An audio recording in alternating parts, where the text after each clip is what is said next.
오래전에 너의 목소리가 보여라는 드라마가 있었어요. 몇 년 전인지 잘 모르겠어요. 너의 목소리가 보여. 그 드라마의 주인공 남자아이에게 사람의 마음을 읽어내는 초능력을 가지고 있었습니다. 이 남자아이가 성장해서 연상의 변호사를 좋아하고 사랑하는데 그 여자아이는 이 남자에게 사람의 마음을 읽어내는 능력이 있다는 것을 처음에는 잘 몰랐어요. 나중에서 저에게 사람의 마음을 읽어내는 능력이 있구나라는 것을 알고 만나기를 주저하고 또 만나도 자신의 마음을 들키지 않기 위해서 눈도 바라보지 못하고 그렇게 살아가요. 제가 그 드라마를 끝까지 보지 않아서 잘 모르겠습니다만은 잘 만나서 결혼해서 잘 살았는지 아니면은 결국에는 여자아이에게 부담이 있어가지고 만나지 않았는지 잘 모르겠습니다만은 제 혼자 결론적으로 그런 생각을 했어요. 만나서 잘 살았으면 반드시 이유가 있을 것이다. 그리고 헤어져도 이유가 있을 것이다. 여러분 그렇죠? 여러분 생각에는 어떻습니까? 만나서 잘 살았을 것 같아요? 아니면 너무너무 남자가 부담스러우니까 만나지 않았을 것 같습니까? 보신 분들이야 그 결말을 아시겠지만은 못 보신 분들은 한번 생각해 보시기 바랍니다. 만나서 잘 살았으면 여자에게 이런 마음이 있어요. 남자에게 내 마음을 들키기 싫으니까 아예 다 열어놓고 사는 거예요. 숨길 것도 없고 감출 것도 없고 비밀도 없죠. 이제 숨기고 감춰봤자 이 남자가 내 마음을 다 아는데 뭘 여러분 더 숨기겠습니까? 그러니까 아예 마음을 다 드러내놓고 사는 거예요. 아무것도 숨길 것도 없고 감출 것도 없고 비밀도 없이 그냥 다 드러내놓고 사는 거예요. 그러면 여러분 잘 살아요. 근데 만약에 내 마음을 들키지 않고 싶어서 계속해서 부담만 가지고 살면 결국에는 만나지도 못하고 설령 결혼했다 할지라도 잘 살 수가 없지요. 여러분 그렇죠? 사람은 저도 그렇고 여러분도 그렇고 내 마음을 누구에게 들키고 싶지 않아요. 여러분 어떤 다른 사람이 내 마음을 읽어내는 능력이 있다면 어떻게 그 사람 앞에 여러분 내가 다가갈 수 있겠어요? 다가갈 수 없지요. 저에게 그런 능력이 있으면 여러분 다음 주에도 지금 여기에 나와 계실 것입니까? 아마 한 분도 안 나오실 것 같아요. 누가 제 앞에 나타나서 여러분 예배 드리겠어요? 내가 여러분의 마음을 다 읽어내는데 두려워서도 있을 수가 없는 거예요. 근데 여러분 안심하십시오. 사람에게는 그런 능력이 없어요. 하나님께서 사람에게 이런 능력을 주지 않습니다. 만약에 그런 능력이 있다면 그때부터 이 사회는 혼란스럽고 가정이 혼란스럽고 모든 것이 다 무질서가 되어버리는 거예요. 그러니까 우리 하나님께서는 사람에게는 그런 능력을 주지 않습니다. 여러분 스스로가 하나님 앞에 마음을 다 드러내놓고 하나님께 직접 듣고 하나님께 회개하고 살기를 우리 하나님은 원하시는 거예요. 할렐루야. 만약에 그런 능력이 있다라고 어떤 지폐가 있으면 그것은 100%가 사탄의 지폐입니다. 그런데 가시면 절대로 안 돼요. 사탄이 다 그런 장난을 하는 거예요. 당신 예전에 이런 실수가 있고 이런 죄가 있지, 그러면서 그 사람을 자기의 종으로 삼아버려요. 우리 예수님은 저와 여러분이 하나님의 종이 되기를 원하지 사람의 종이 되기를 원하지 않습니다. 우리 예수님은 저와 여러분이 하나님의 종이 되기 원하지 사탄의 종으로 끌려다니기를 절대로 원하지 않으시는 거예요. 제가 여기서 제 마음을 여러분께는 숨길 수 있을지 모르겠지만 어찌 하나님 앞에서 숨길 수 있겠습니까? 숨길 수 있다는 그 생각 자체가 잘못된 것이지요. 그래서 사람은 내 마음을 모르지만 하나님은 내 마음을 다 알고 계시고 내 마음을 말씀을 통해서 드러내실 때 우리가 하나님 앞에 회개하고 살아야 된다는 것입니다. 오늘 시편 50편이 바로 그 말씀이에요. 하나님께서 하나님의 백성들 마음을 드러내셔서 심판하시겠다고 하는 것이지요. 1절로 6절까지는 심판주로 임하시는 하나님께서 이스라엘 백성들을 다 불러 모으시는 장면이 나옵니다. 여러분 4절 5절 같이 한번 보실까요? 같이 한번 읽겠습니다. 하나님이 자기의 백성을 판결하시려고 이 하늘과 아래 땅에 선포하여 이르시되 나의 성도들을 내 앞에 모으라. 그들은 제사로 나와 언약한 이들이니라 하시도다. 1절 말씀 보십시오. 전능하시니 여호와 하나님께서 말씀하사 해 돋는 데서부터 지는 데까지 세상을 부르셨도다. 해 돋는 데서부터 해 지는 데까지, 세상 끝에서 끝까지 하나님 앞에 숨어 있을 수 있는 사람이 한 사람도 없습니다. 자기 자신과 자신의 마음을 숨길 수 있는 사람이 이 세상에는 한 사람도 없어요. 하나님이 불러 모으실 때는 다 하나님 앞에 나가야 됩니다. 그리고 자신의 마음을 하나님이 다 드러내시는 거예요. 그런데 마지막 때는 그렇게 심판하시는데 이상하게 지금 하나님께서 성도들을 불러 모아 심판하신다 그랬어요. 왜 당신의 백성들을 심판하십니까? 여러분, 심판하면 좀 무섭지요. 심판 그러면 얼른 떠오르는 단어가 무섭다, 두렵다, 그렇게 우리가 생각해요. 그런데 여러분, 심판이란 단어는 사실 무서운 단어가 아니에요. 옳고 그름을 판가름한다라는 단어가 심판이에요. 옳은 것은 옳다, 그른 것은 그르다, 이렇게 판단해 주는 것이 심판이란 단어입니다. 수많은 양과 염소가 섞여져 있는데 양을 골라서 오른쪽으로, 염소는 골라서 왼쪽으로 이렇게 판가름해 주는 것이 심판이에요. 운동장에서 양 진영의 축구선수 22명이 정말 왔다 갔다 하면서 치열하게 상대방의 골대에 공을 넣기 위해서 공을 찹니다. 근데 가끔 가다가 뭐가 일어나죠? 바로 태클이 있어요. 반칙이 있어요. 그때 심판이 호루라기를 불면서 누가 잘못했고 누가 잘했다 이렇게 판가름해 주는 것이 여러분 심판입니다. 그래서 주심을 심판 이렇게 부릅니다. 여러분 그렇습니다.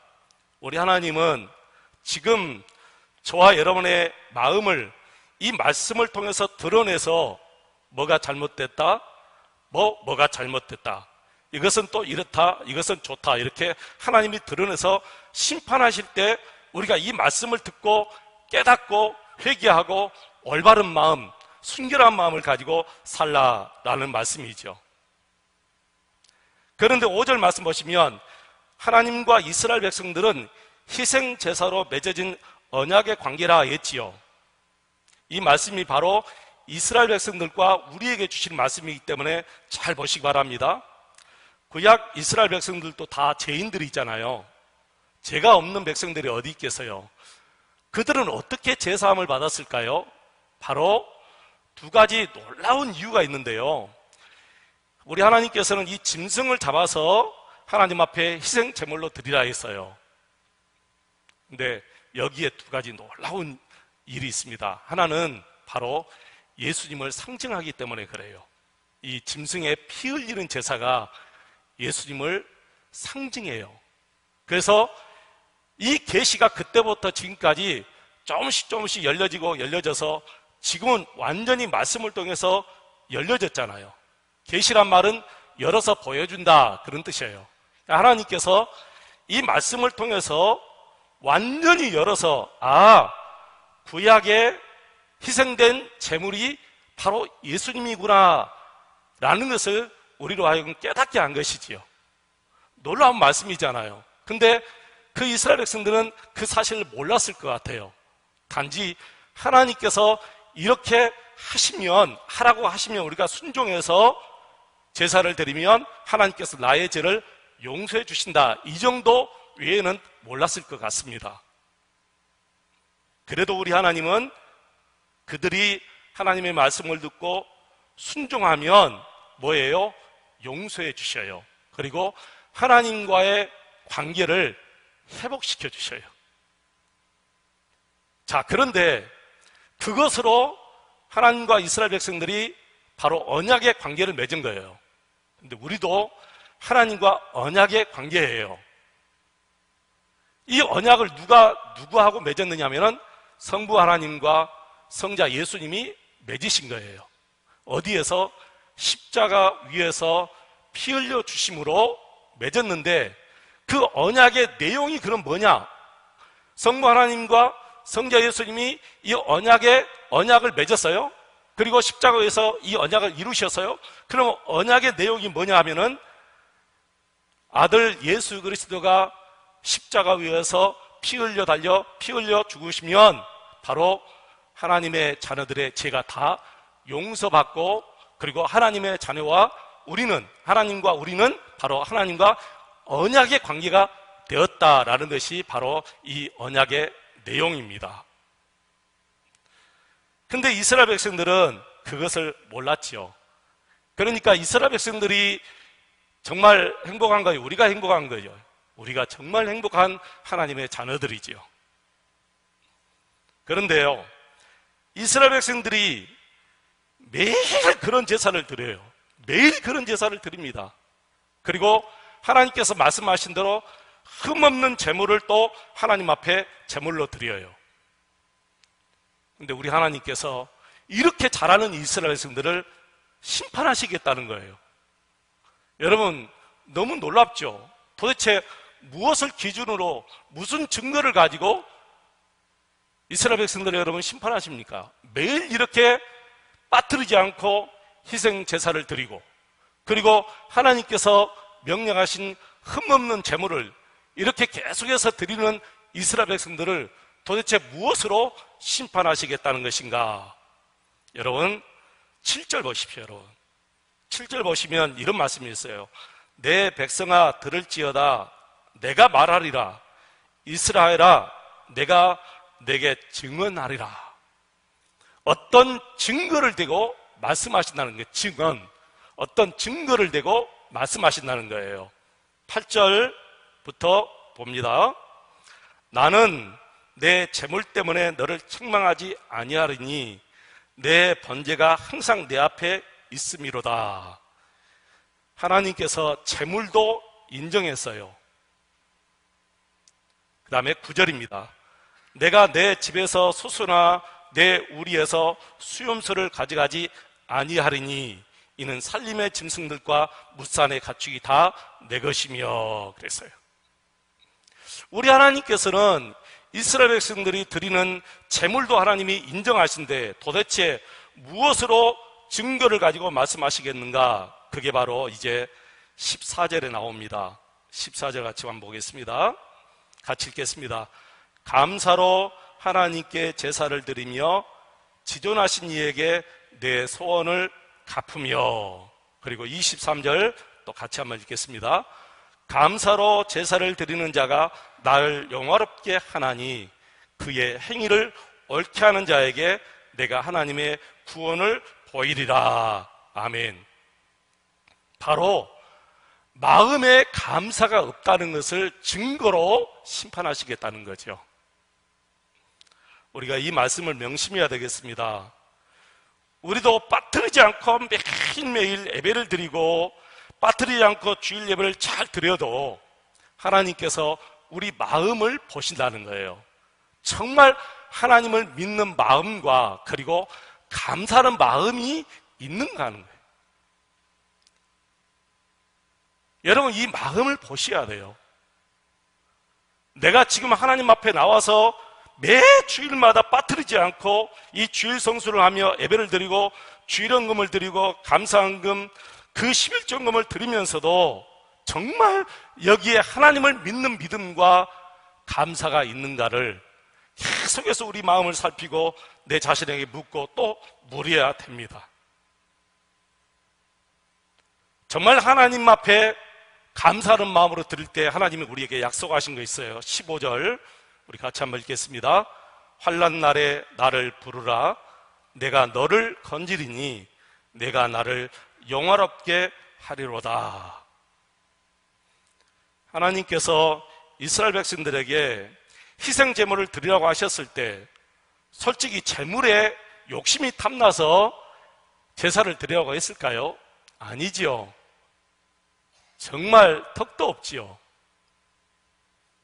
하나님께서 무슨 제물에 욕심이 있어가지고 우리들어 짐승의 제사를 드리라고 했겠습니까? 전혀 그렇지 않습니다. 오늘 9절부터 13절 말씀 보시면 세상의 모든 것이 다 하나님의 것이라고 말씀하셨어요. 들의 모든 짐승이 다 하나님의 것이요 공중의 모든 새들이 다 하나님의 것이라는 거예요. 13절에 보면 내가 소수의 고기를 먹으며 염소의 피를 마시겠느냐, 내가 가령 줄여도 너희에게 뭘 달라 하지 않겠다, 그렇게 하나님께서 오늘 12절에 또 말씀하셨잖아요. 그렇다면 재물에 욕심도 없으신 하나님께서 무엇 때문에 재물을 들어가셨을까? 그것은 거기에서 우리 마음을 보시겠다는 거예요. 우리 마음. 여러분 아셨지요? 왜 우리 하나님께서 우리에게 헌금을 드리시라고 말씀하셨을까요? 왜 11조를 드리며 감사를 드리며 주일헌금을 드리라고 우리에게 말씀하셨을까요? 돈이 없어서? 하나님이 돈이 없어서 그랬을까요? 아니요. 그 재물을 드릴 때 내 마음이 있는가를 보기 위해서 하나님께서 우리에게 헌금을 드리라고 하신 거예요. 그러니까 여러분 11조도 의무적으로 드리면 안 돼요. 여러분 11조는 의무로 생각하면 안 됩니다. 감사예요. 아브라함이 멜기세덱 제사장에게 감사로 11조를 드렸지 의무로 11조를 드린 것은 아니거든요. 첫 11조가 아브라함이 예수님을 상징하는 멜기세덱에게 11조를 드렸어요. 그게 성경에 나오는 첫 11조예요. 근데 아브라함이 정말 의무로 드렸습니까? 하나님이 드리라고 했습니까? 아니에요. 11조의 계명은 그 이후에 나옵니다.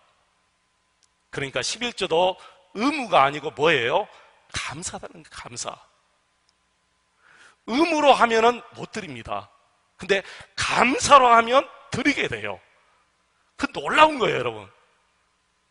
우리 생각에는 의무로 하면 다 드릴 것 같죠? 천만의 말씀이에요. 의무가 아니고 감사여야 더 드리고 더 드리고 싶은 거예요. 의무로 하면 못 드리고 오래가지 못합니다. 봉사도 마찬가지입니다. 감사로야 오래가지요, 의무로 하면 몇 년 하다가 못하게 되는 거예요.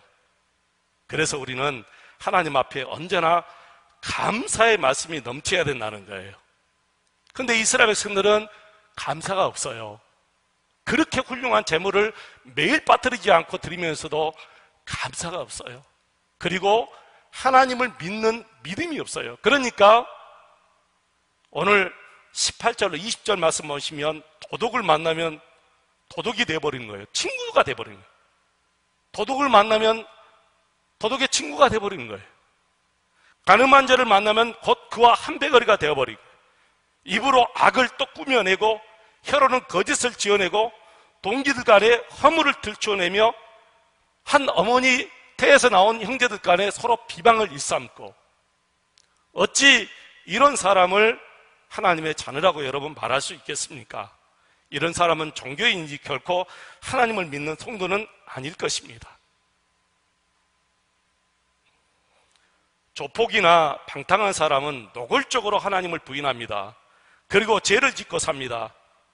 그런데 이상하게 예수 믿는 사람들은 입으로는 하나님을 잘 믿는다고 하면서도 실제로 생활 속에서는 숨기면서 하나님 앞에 죄를 짓고 살아요.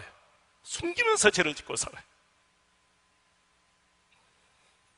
그러나 여러분, 우리 하나님은 우리의 모든 것을 다 알고 계시고 우리 마음까지 다 보신다는 것을 우리 명심하고 살아야 될 줄로 믿습니다. 21절 말씀 한번 읽겠습니다. 21절입니다. 같이 읽겠습니다. 내가 이 일을 행하여도 내가 잠잠하였더니 내가 나를 너와 같은 줄로 생각하였도다. 그러나 내가 너를 책망하여 내 죄를 내 눈앞에 낱낱이 더 내리라 하시는도다. 아멘. 도둑질하고 간음하고 악을 저질러도 하나님께서 바로 심판하지 않으시니까 사람들에게 자기의 마음을 들키지 않으면 하나님도 모르신 줄 알고 산다는 거예요.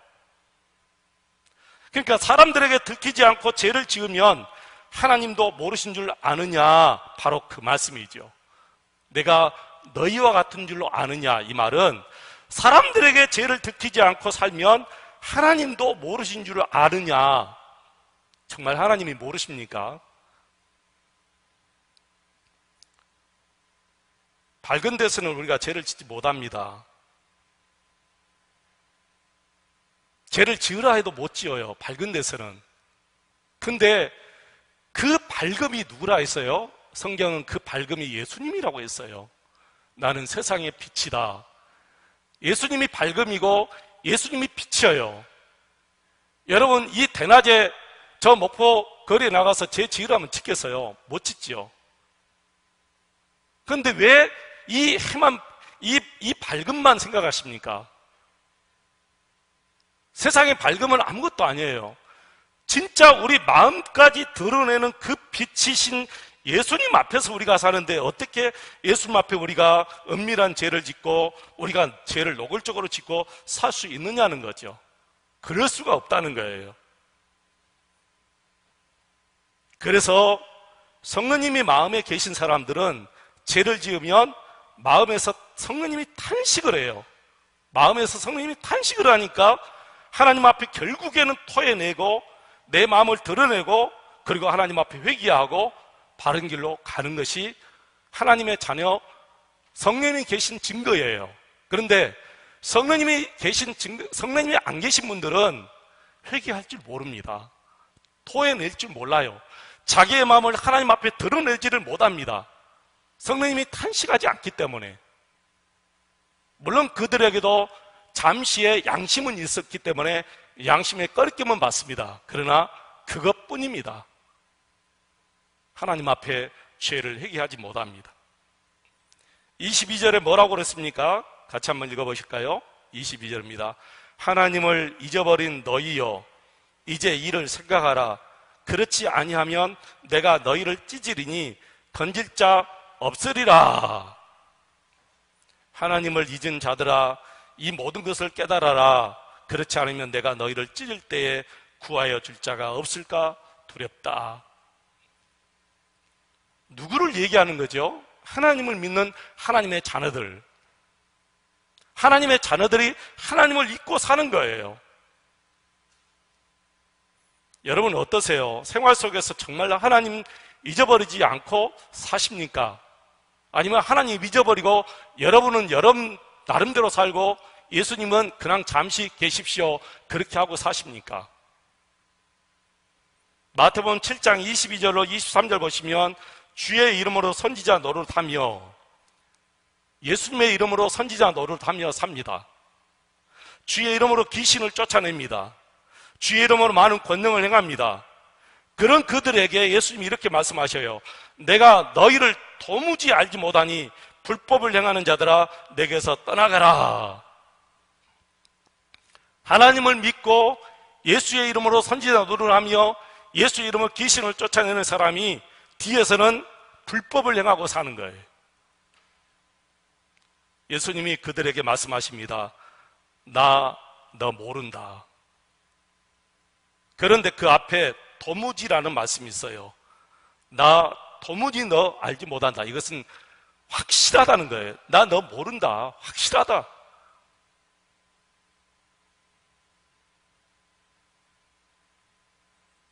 여러분, 가족들과 여행을 떠나는 것하고 잘 모르는 사람들, 몇 번 만난 사람들과 함께 여행을 떠나서 한 방을 쓰는 것하고 천지 차이죠, 여러분. 그죠? 가족들하고 여행을 떠나서 한 방을 쓰면 좀 불편한 것은 있어도 전혀 어렵지 않아요. 함께 지내는 거 전혀 어렵지 않아요. 신경도 안 써져요. 저는 이번에 우리 집사람하고 딸하고 한 방 써서 한 방 같이 있었어요. 그런데도 약간 불편한 뿐이지 전혀 의식하지 않고 그렇게 잘 썼어요. 그런데 한두 번 만난 사람하고 여행 가서 한 방을 쓴다고 한번 생각해 봐요. 이건 진짜 불편해요. 불편할 정도가 아니에요. 차라리 돈을 더 주고 방을 하나 얻어가지고 혼자 쓰면 썼지 못 씁니다. 같이. 예수님과 한 식구로 사는 사람은 정말 예수님과 불편 없이 내 마음의 방에서 예수님과 함께 사는데, 예수님을 손님처럼 생각하고 1년에 한두 번 생각하고 사는 사람은 예수님과 매일매일 이렇게 친밀하게 동행하는 것 정말 어려울 거예요. 불편할 거예요. 그런데 그 한두 번 만난 사람도 자주 만나고 또 자주 만나서 나중에 함께 여행 가면 이제 방 쓰기가 굉장히 어렵지 않습니다. 불편하지 않아요. 예수님이 여러분 식구입니까? 아니면 손님입니까? 1년에 한두 번 정도 만나는 그런 사람입니까? 아니면 매일 함께 만나서 먹고 마시며 친밀히 지내는 그런 분들입니까? 예수님과 친밀히 지내야만이 우리 삶의 불법이 다 끝나게 되고 은밀한 죄가 다 끝나게 됩니다. 그럼에도 불구하고 불평하고 원망하는 사람들이 있습니다. 주님을 믿는다는 것은 그저 머리로 믿는 것이고 입술로 믿는 것이지 마음으로 믿는 것이 아니에요. 삶 속에서 믿는 것이 아닙니다. 여러분, 불평과 원망이 왜 죄입니까? 하나님을 잊어버리고 살기 때문에 죄예요. 하나님을 잊어버리면 반드시 우리 마음과 우리 입술에서는 불평과 원망이 계속해서 나올 수밖에 없어요. 이스라엘 백성들은 40년 광야 생활을 걸었습니다. 40년 동안 농사를 지었습니까? 아니면 공장을 지어서 옷을 만들었습니까? 신발을 만들어서 신었습니까? 광야에서 40년 동안 이스라엘 백성들은 아무것도 하지 않았는데 40년 동안 우리 하나님이 그들에게 먹이고 입히고 마시게 하고 다 했습니다. 삽을 가지고 우물을 팠습니까? 아니요. 우물도 하나님이 그냥 공짜로 물을 반석에서 내서 먹게 하셨어요. 마시게 하셨어요. 그런데도 그들은 매일매일 불평하고 살았어요. 하나님을 원망하고 살았어요. 그리고 하나님의 저주를 받아서 광야에서 가나안 땅에 결국은 들어가지 못하고 죽었습니다. 여러분 생각해 보십시오. 저들보다 더 큰 감사의 제목을 어느 나라 누가 가지고 삽니까? 저들보다 더 많은 감사의 제목이 있는 나라가 어디가 있습니까? 없습니다. 그런데도 하나님 앞에 저주받을 만큼 맨날 불평하고 원망하고 산 것이 바로 저들이에요. 그러면 저들만 그렇습니까? 아닙니다. 저는 우리도 그렇게 생각해요. 예수님이 나를 위해서 채찍에 맞아서 머리부터 발끝까지 피투성이 돼가지고 그 무거운 십자가를 지고 골고다를 향해서 올라가십니다. 그 모습을 보면서도 불평할 수 있을까요? 예수님이 내 죄를 위해서 십자가의 대못을 받고 죽으면서 그 온몸이 처집니다. 다리에 힘을 주면 다리가 찢어지고 손에 힘을 주면 또 손이 찢어집니다. 그걸 보면서도 어떻게 여러분 우리가 원망하고 불평하고 살 수가 있겠습니까? 진정 예수님을 믿는다면 우리는 늘 우리 입술에서 우리 마음에서 감사가 넘쳐나야 될 줄로 믿습니다. 로마서 8장 32절에 자기 아들을 아끼지 아니하시고 우리 모든 사람을 위하여 내주신 이가 어찌 그 아들과 함께 모든 것을 우리에게 주시지 아니하겠느냐. 오죽하면 우리 하나님께서 너 정말 감사하느냐 이렇게 물으시겠습니까? 하나님께 예배하는 성도 여러분, 지금 우리 마음이 얼마나 중요한지 아십니까? 마음이 없이 이렇게 몸만, 이 육신만 나와서 예배하는 것은 하나님께서 너무 싫어하신 것이라는 거예요. 모든 것에 감사가 있어야 됩니다. 마음에 감사가 넘쳐야 됩니다. 여러분의 마음이 얼마나 중요한지 예배드리는 지금 여러분의 마음을 하나님 앞에 내려놓으시기 바랍니다. 드러내 주시기 바랍니다.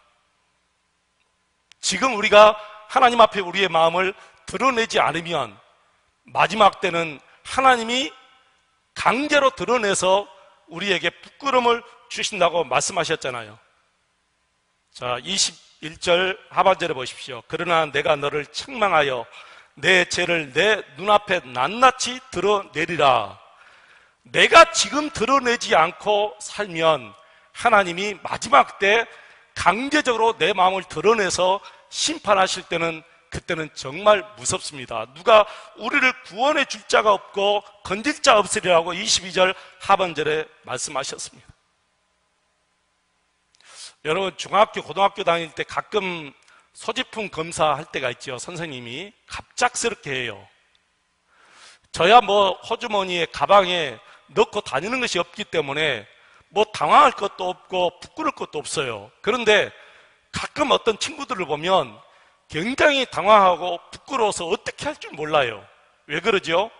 선생님 앞에 숨길 것이 있기 때문에 그런 거예요. 선생님 앞에 감춰야 될 것이 있기 때문에, 부끄러운 것이 있기 때문에 당황하는 거예요, 갑작스럽게.